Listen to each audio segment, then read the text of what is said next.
for this school year for cytogenetics. So, our topic, we're going to continue our topic on the neoplasms. Okay? So, last week, we ended with discussing the chronic myelogenous leukemia. Okay, sabi natin, CML, it is a type of a myeloproliferative neoplasm. Pag sabi natin myelo, ano nga ulit yung mga myeloid cells natin, Miss Abaw? Ano ulit yung mga myeloid cells natin?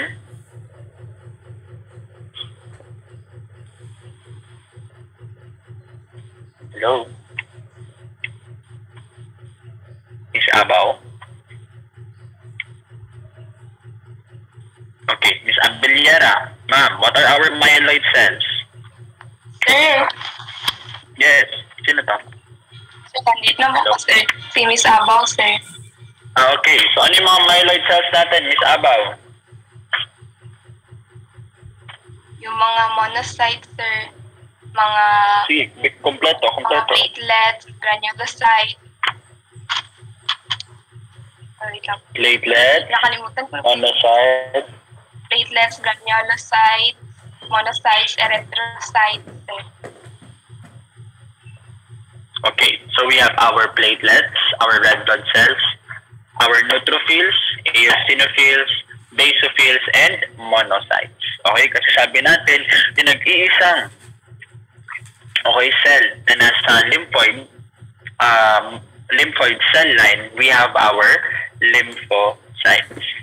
Okay, so sabi natin, sa myeloproliferative diseases, myelo means, okay, it involves the myeloid cells.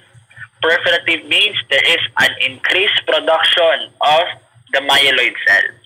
Ayan. So, ayun. So, we discussed last week the chronic myelogenous leukemia sa CML. Ano nga ulit ang genetic problem sa CML? Miss Salahuddin?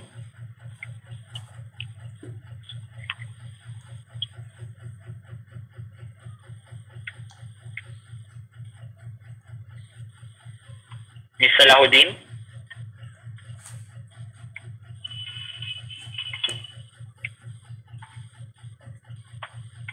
Okay, hindi sumasagot si Miss Salahuddin. How about Mr. Bantaculo? Sir?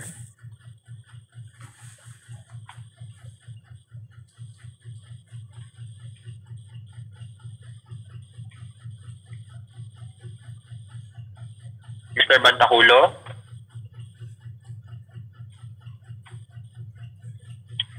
Wala din. Okay, let's go with Miss Chiquito.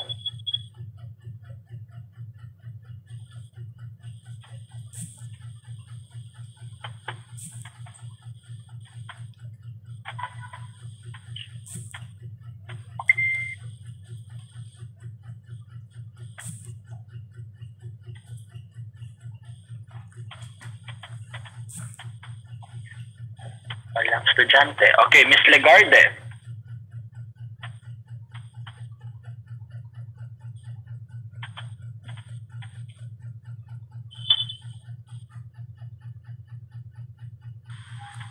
Sir, ano gani yung question, sir?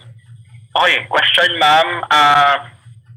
Ano ang genetic abnormality sa chronic myelogenous leukemia? Translocation po, sir. Translocation in chromosome? And chromosome 9 and 22 po, sir. Okay, that's correct. Okay, we have the translocation in chromosome 9 and chromosome 22. Okay, that is correct.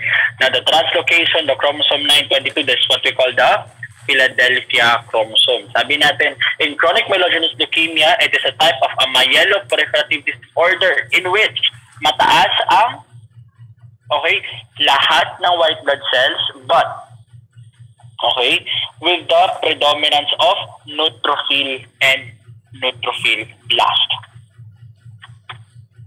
Itanda na sumataas ang ating basophils, eosinophils, neutrophils, and monocytes, mataas. But may predominance of, meaning ang pinaka-dominante na mataas, okay, are our neutrophils and with the presence of neutrophil blasts.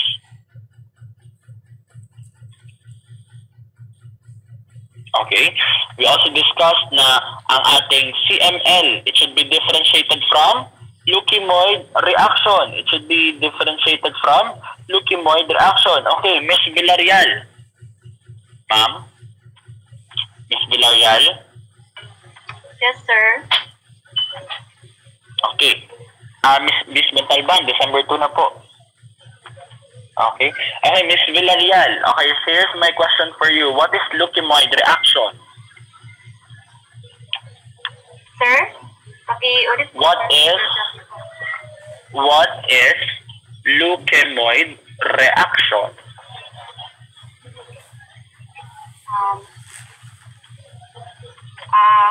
Leukemia reaction, sir, kalimut ko.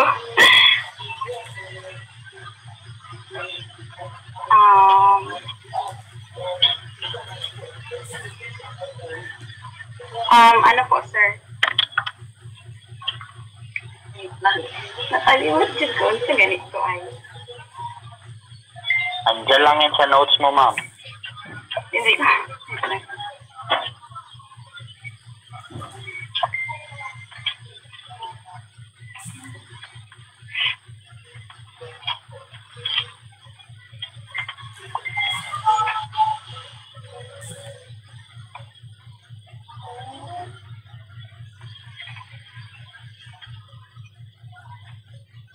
Hello? Yung leukemia reaction po, sir, is meron pong mataas yung labs reaction po, sir, ng lymphocyte po, sir, through lymphocyte in a range of greater than 50 times 10 raised to 9 per liter po, sir. Bali, yun po yung leukemia reaction po, sir. Are you sure, Miss Villarreal? Ulitin mo nga ulit. Leukemia reaction, sir, there is an increase in the labs reaction po, sir, of the lymphocytes or the monocytes, sir. Of the lymphocytes, sir. Are you sure, lymphocyte? Wait. Ano na ito siya?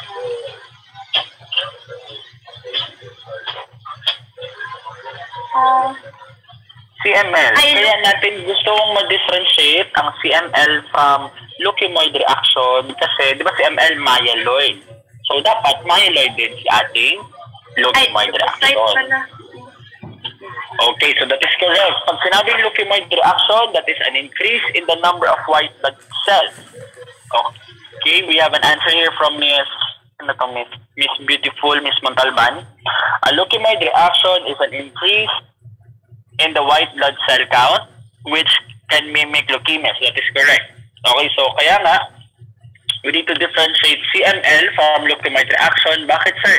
What is the white blood cell count of leukemoid reaction? It is greater than 50 times 10 raised to the power of 9 per liter.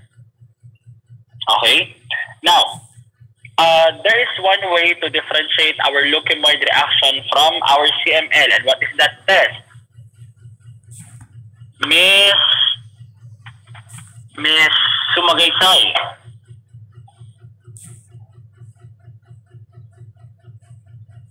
How are we going to differentiate leukemoid reaction from chronic myelogenous leukemia?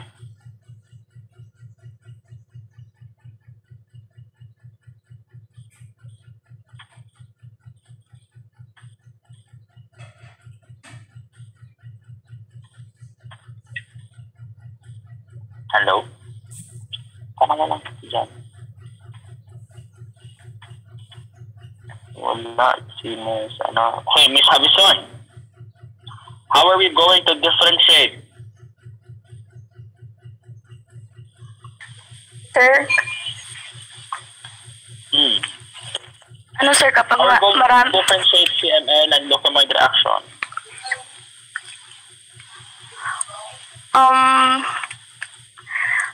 Ang naasa kong Naalala sa katong last time, nag-isabi mo, sir, is, ang CML, sir, is, may makita ka na megakaryocytes.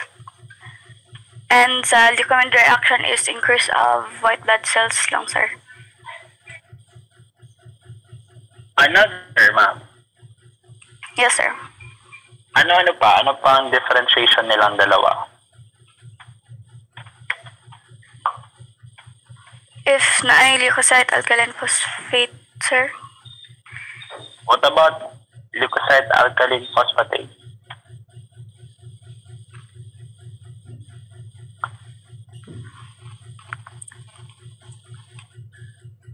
Hello, ma'am? Yung test, sir, para malaman yung, sir. Okay, sige. Thank you, Ms. Avison. Okay, how about Ms. Madarable?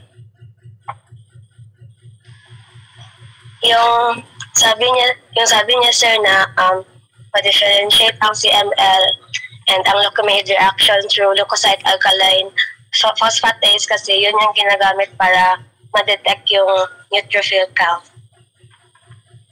Okay, so what is the difference between the result between the two? Anong results nila, ma'am, sa leukocyte alkaline phosphatase? Same. Ang sa CML, sir, kay low lab score, and then ang sa leukemia reaction kay high lab score. And then Okay, yung bakit neutrophils mababa? na produce is mature. Bakit mababa ang ma'am? Bakit mababa ang lab score sa CML at bakit mataas din sa ating leukemia reaction? Because, ano rationale natin doon? Ms. Madarable? Sir? Bakit kaya mataas ang lab score ng leukemia reaction at bakit mababa ang lab score ng ating CML?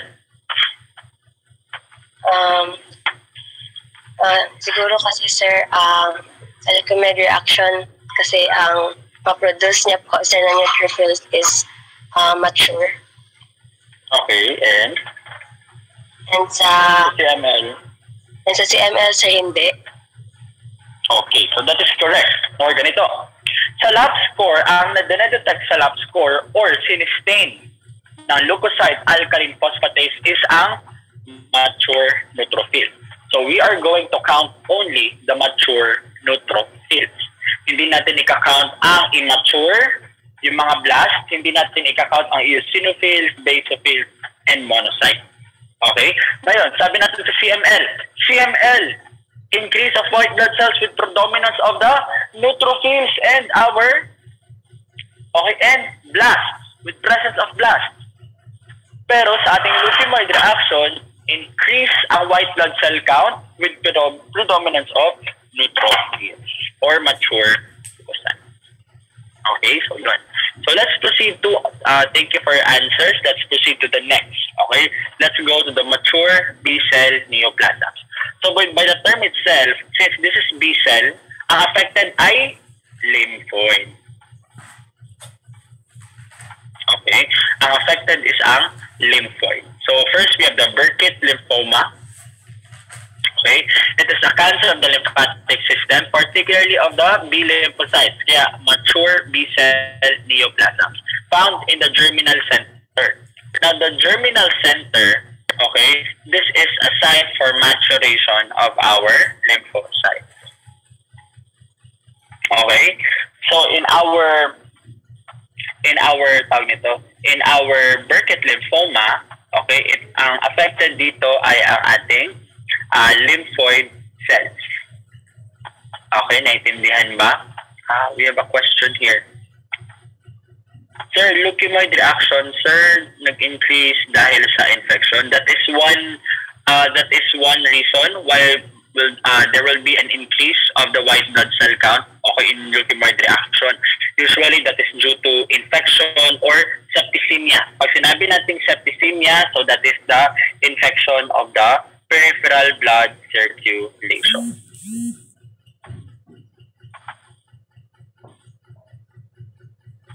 Pero madami tayong magiging other causes ng increased white blood cell count.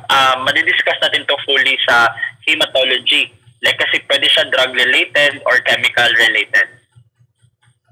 Okay, so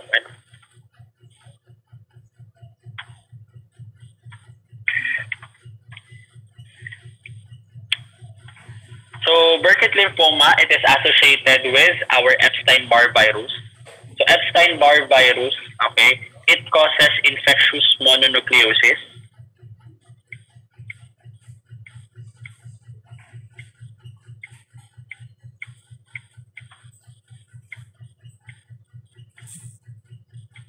Infectious mononucleosis is also known as the kissing disease. Infectious mononucleosis is also known as the kissing disease. So, sa madaling sabi, it can be transmitted via salivary transmission. So, it can be transmitted via saliva. Okay. Welcome, Miss Tin. Oh, parang tagal mong pumasok ah. Okay. Wait lang. Papakita ko yung infectious mononucleosis.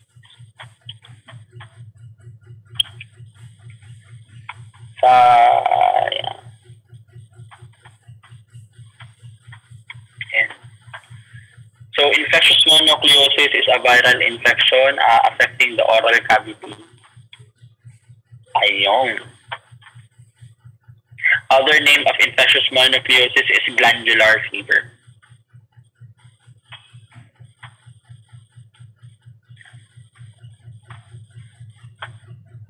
Pansin nyo magaling tonsil. Ayun. So, it can be transmitted via salivary transmission or kissing.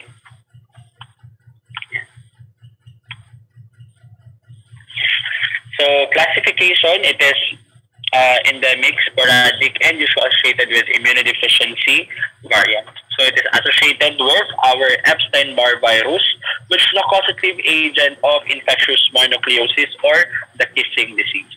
There was this question in the board exam. At the board exam, viral infection associated with malignancy.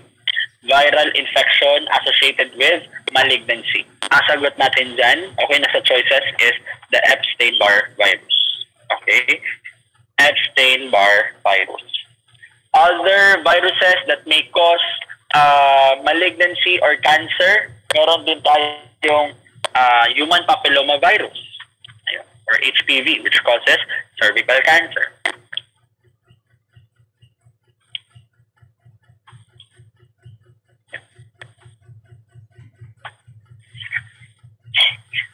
Okay, so the endemic of our Burkitt's lymphoma is also known as the African variant. So, ayan.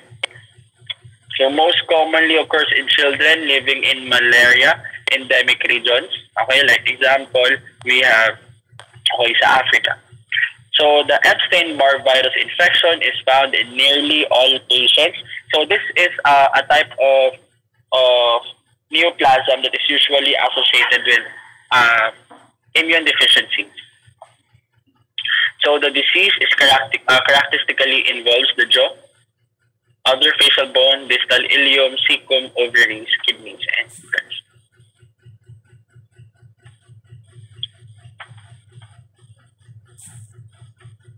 Another type of Burkitt's lymphoma, okay, we have the sporadic type, okay, or the non-African. So most common variant found in places where malaria is not holo-endemic. So what do you mean by holo-endemic? Anyone from the group? Holo-endemic. Miss Balili.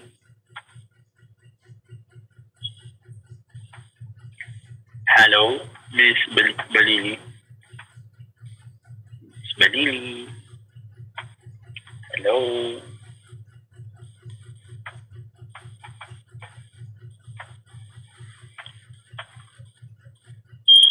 Hello, ma'am. Okay, sige, ako na lang.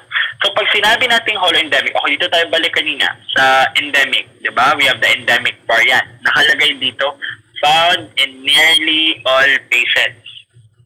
Di ba? As described natin under endemic, so a certain region is affected. Okay, a certain area is affected. Almost people are infected. Na pag sinabi nating holoendemic, pag sinabi nating holoendemic, meaning lahat or every tao is infected. Okay? So meaning dito, pag sinabing not holoendemic, meaning not all people are infected. Okay? So, yeah. So another, we have immunodeficiency associated Burkitt lymphoma, and it's usually associated with HIV infection. Okay, so that is correct. Every individual sa population is infected. So tama yan. Basta pag holo-endemic, holo means whole. Okay? Meaning every individual is infected. So the genetic translocations in your Burkitt type lymphoma, ayan, we have translocation in 8-14. Also, we have translocation in chromosome 2 and chromosome 3. So treatment is chemotherapy. Okay. Next, we have Hodgkin's lymphoma. So Hodgkin's lymphoma, in which cancer originates from a specific type of white blood cells called lymphocytes. Again, lymphoma because it affects also the lymphoid origin. Okay, so sino yung cells natin sa lymphoid origin? We have the lymphocytes. So it is also associated with the Epstein-Barr virus. Also associated with the Epstein-Barr virus. So the signs and symptoms of our Hodgkin's lymphoma.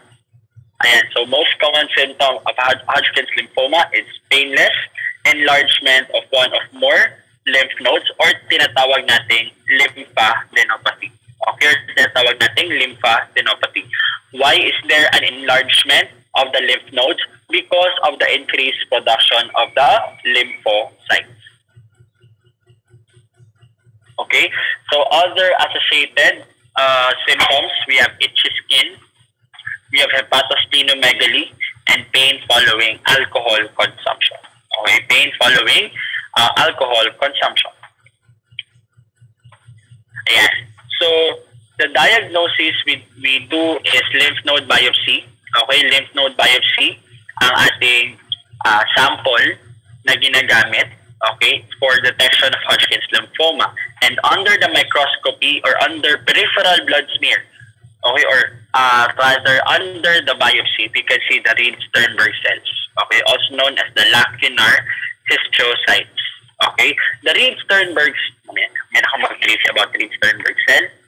Ayan, so kapag nakakita ka ng Reed-Sternberg cell dito sa yung biopsy, what will happen is it is a classical diagnostic marker for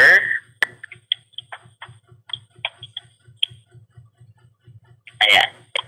So that is the lymph node biopsy, and that is the Reed-Sternberg cell.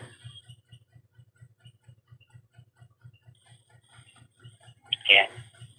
So these are the Reed-Sternberg cells, and it is diagnostic for classic Hodgkin's lymphoma. Okay, classic Hodgkin's lymphoma. Okay, this is of lymphocyte origin pa rin.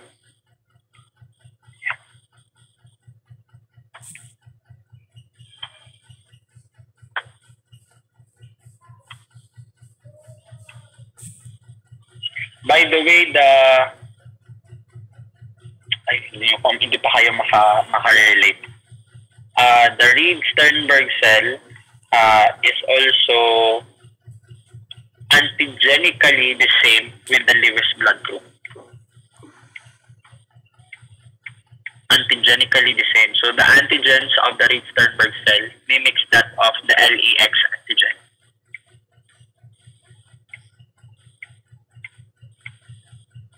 Of the Lewis blood group.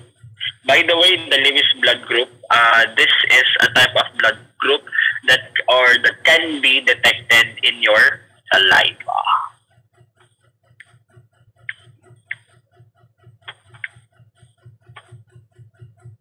Ito minor blood group lang ito, ating Lewis blood group. Pero mali-discuss dito sa immunohematology.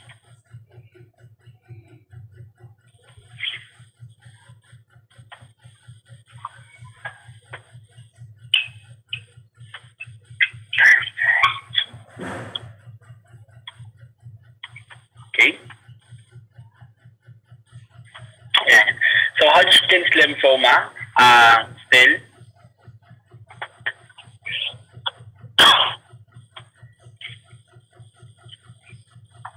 So, diagnostic significance or ang ating diagnostic criteria for our Hodgkin's lymphoma is the absence of the translocation 14, 18, and 2 and 5 sa ating Hodgkin's, classical Hodgkin's Reed-Sternberg cells.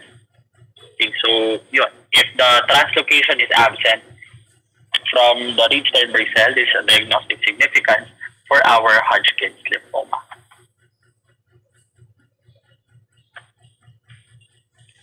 Next, we have mycosis fungoides.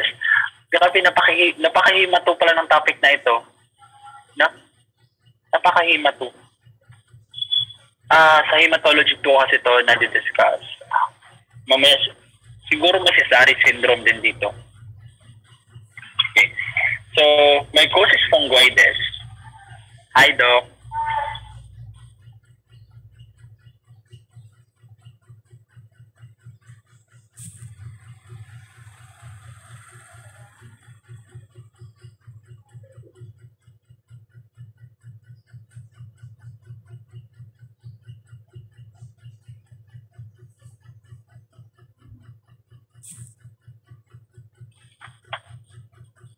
Ayun. So, ito, ang next na i-discuss lang, check ko kung may Sézary syndrome din, ha.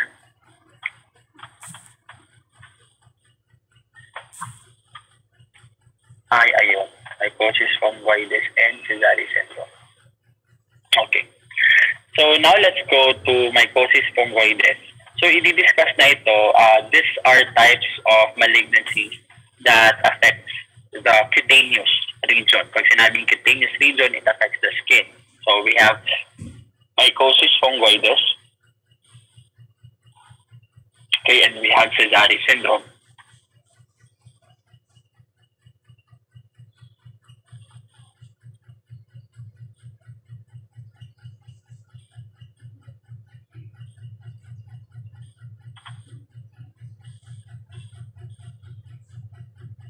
Okay, so mycosis fungoides, it is an indolent T-cell lymphoma na different siya with other lymphomas. Why? Because initially, okay, it appears like it is a fungal infection.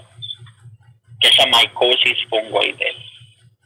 Yeah. So this appearance of your mycosis fungoides.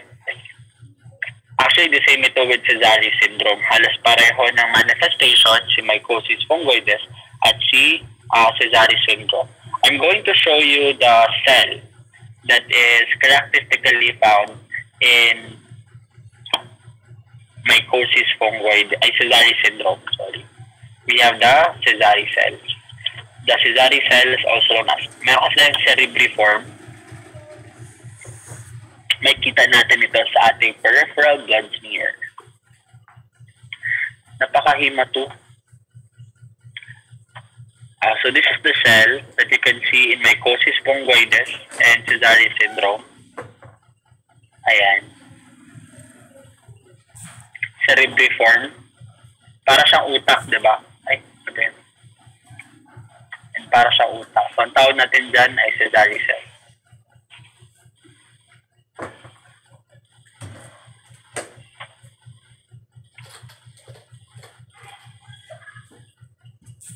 Ito.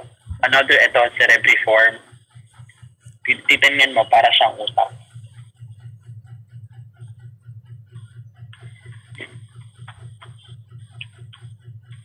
Bakit wala yung polycythemia vera? Okay. So, yun yung cells natin. Sex-linked disorders. Discuss naman natin na ito. Wait lang. Discard.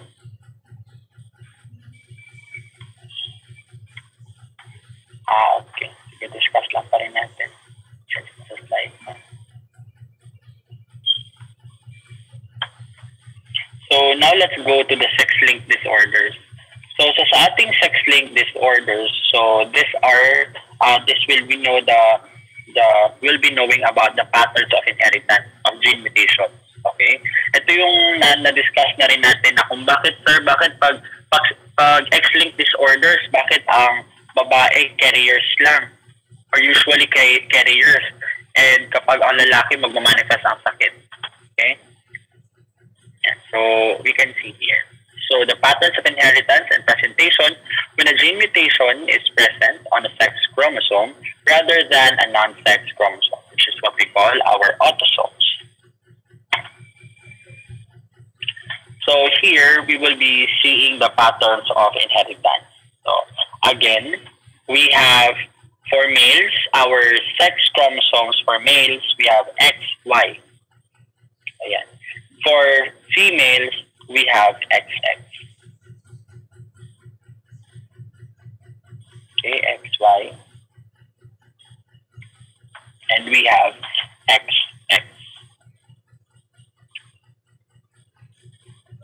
Okay, so sabi natin that in X-linked disorders, okay, in X-linked disorders, it is usually, technically, if kapag X-linked disorders, ang ating, or ang infect,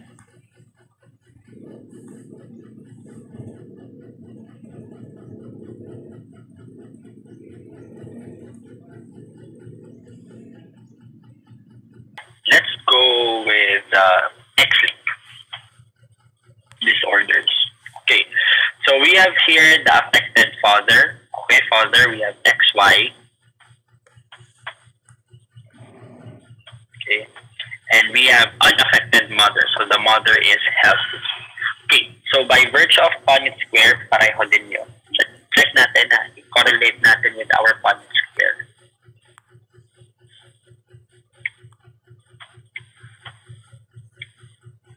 Father is affected.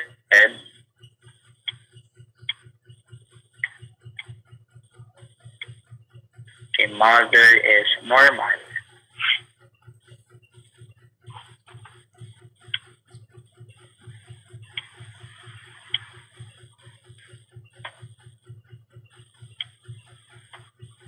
So, normal. Right.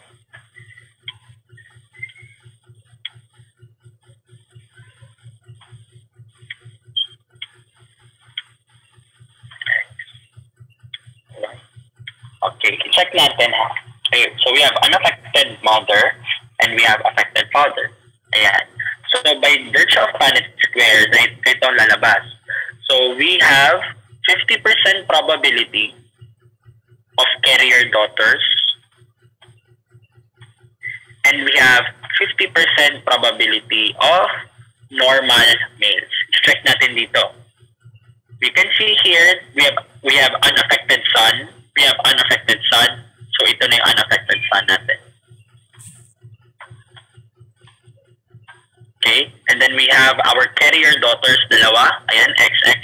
Carrier daughters, dalawa. Again, sir, bakit carrier lang sila? Kung mapapansin mo, although there is an unaffected na X chromosome ito, a defective X chromosome, but they still have another X chromosome to compensate, okay, for the problem of the affected X chromosome. Kaya ang females or ang daughters are carriers. Okay, naintindihan?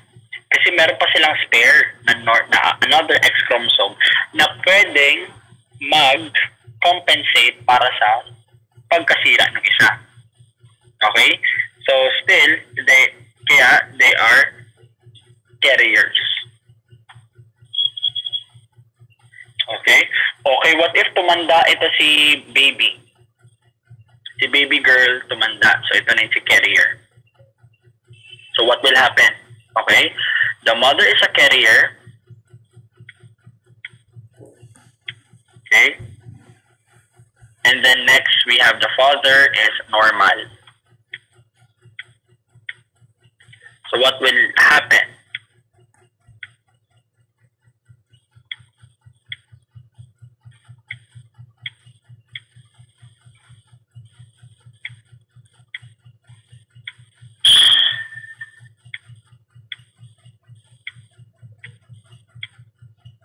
Okay, looking at the Punnett square, you can see again, this is the carrier mother. and this is the father. Unaffected, walang sakit. Ipa-Punnett square natin what is the probability. Okay. Titingnan natin dito. X, para sigurado lang. Ayan, XY. So we have a 25% probability. 25% probability that there will be a carrier daughter. Okay, dito tayo sa lower box. There's another 25% probability na na magkakaroon ng affected son. Okay?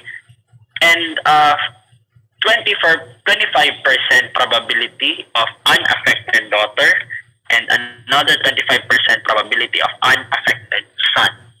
Okay, titingnan natin. Okay, dito tayo sa, may carrier daughter ba? Yes. Ito yun si X. Next, we have unaffected daughter. Meron ba? Ito yun si X. Normal. Next, we have unaffected son. Lower, yan. So, unaffected son. And we have unaffected son.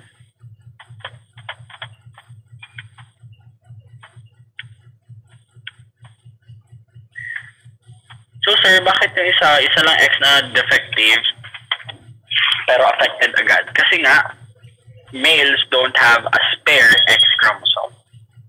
So there will be no compensation for the defect of the X chromosome. That's why disease will be manifested. Okay.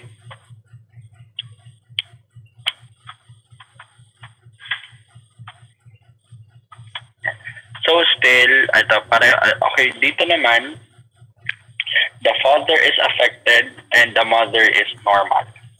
Okay? Para nabigyan natin ito na ano? Ay, nabigyan na plan natin. Ayan, ito. So, again, the Punnett square will give you a probability. Okay? Will help you give a probability of the offsprings. Okay? So, it will tell you what will be the possible outcome of your offsprings. Kaya nga, it's very important, or it's nice for us to know the genetic compatibility between the father and the mother. Kasi yun nga, malay mo pala, the father is a carrier for this problem. Carrier, for example, the father is a carrier for Alzheimer's.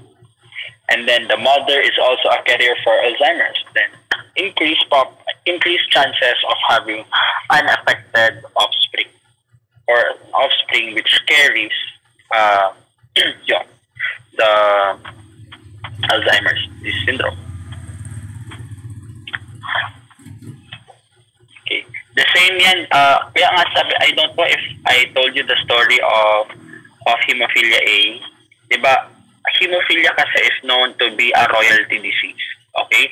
Hemophilia, it is a bleeding disorder with a deficiency of the coagulation factors 8 and 9. Okay, kaya meron tayong tinatawag na hemophilia A and hemophilia B.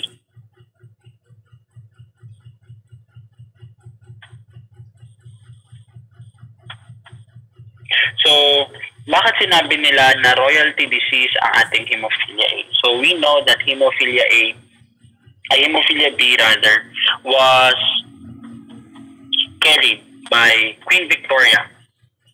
Yeah, Queen Victoria of England. Queen Victoria. So, now, Queen Victoria, of course, sa mga monarchs, di ba, kanila is because they want to keep the throne within their lineage. So, normal sa kanila yung mag-asawa na mga kamag-anak. Okay? So, yun. So, because, kalimutan ko sino ang pinangasawa ni Queen Victoria. Basta, si Queen Victoria, yun. Yun na pangasawa niya, still, nasa lineage nila. Sino nga? Si Albert ba yun? Basta, parang si Albert. Parang Albert. yun. So, yun. So, yun. Napangasawa niya si Prince Albert. And then, three of Queen Victoria's sons, okay, died of hemorrhage. Okay, manifested hemorrhage. So, that it was then that she was found out that she was a carrier of hemophilia B. And then, it was known to be a royal's disease. So, hindi naman talaga para sa mga royalties lang ang ating hemophilia B. It was just that a carrier married a person who is carrying the gene, which most likely increased the possibility of having an unaffected offspring. So, kaya, di ba, incest increases the chances of conceiving child with genetic problems because recessive alleles, okay, carried in your lineage will be heightened or easier for manifestation or easier for transfer sa ating sa offsprings ng two persons of the same lineage and then they mated and conceived a child. So, yun. Swerte na lang if wala kayong mga genetic abnormalities sa inyong lineage or you're a genetic gold mine na napaka-swerte na napaka-linis ng inyong lineage. So, but in some cases, with genetic problems, incest increases the probability of conceiving abnormalities. So, that ends our discussion for cytogenetics.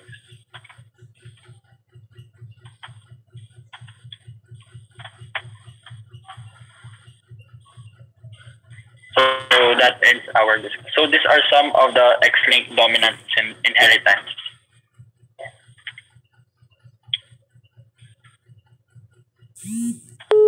So that ends our discussion for cytogenetics. Do you have questions? Before you ask questions, by the way, we'll be having our quiz for this topic sa Saturday. I will be posting our quiz for this topic on Saturday. So that will also be our last quiz for cytogenetics.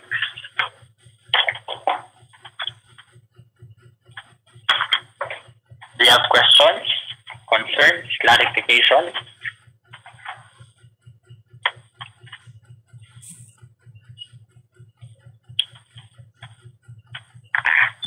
So as for your exam, of course, 80 items pa rin yung exam natin. And then I will be including basic concepts, yung mga basic lang on cytogenetics, like about meiosis, mitosis. Okay, yung basic concepts na diniscuss natin noong prelim. Just a recap of some concepts in cytogenetics. I'm not expecting you to know the complex concepts sa cytogenetics. Yung gusto ko lang yung inculcate yung foundation or yung basic concepts dito sa cytogenetics because this will be helpful sa inyo when you reach higher concepts in medical technology. So, yung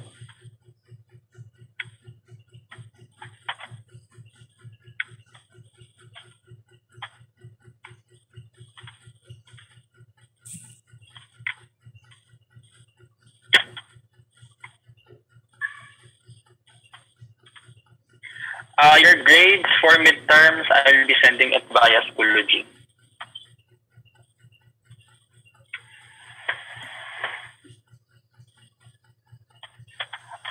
So far, for midterms, wala tayong failures with that.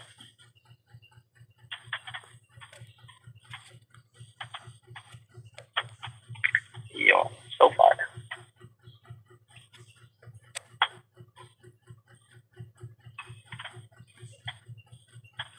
So, any questions, any concerns, clarifications? So, next week will be your exam for cytogenetics. So, this is the last time we're seeing each other in lecture. So, yun. So, probably next year na tayo makikita ulit for lecture if I will be handling subjects sa inyo. Yun.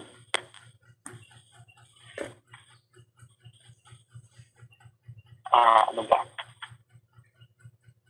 Wala pa kasing binigay na subject si Ma'am Yas. So yung alam ko pa lang na tuturuan ko ay ang third year. Ay, technically third year na kayo, no? Ano ba? First sem pa kasi ngayon. Yeah. So third year pa rin pala kasi second year pa kayo next sem eh. So third year pa lang yung alam ko na tuturuan ko. So if wala na kayong concerns, you are free to go, and again, our quiz will be posted this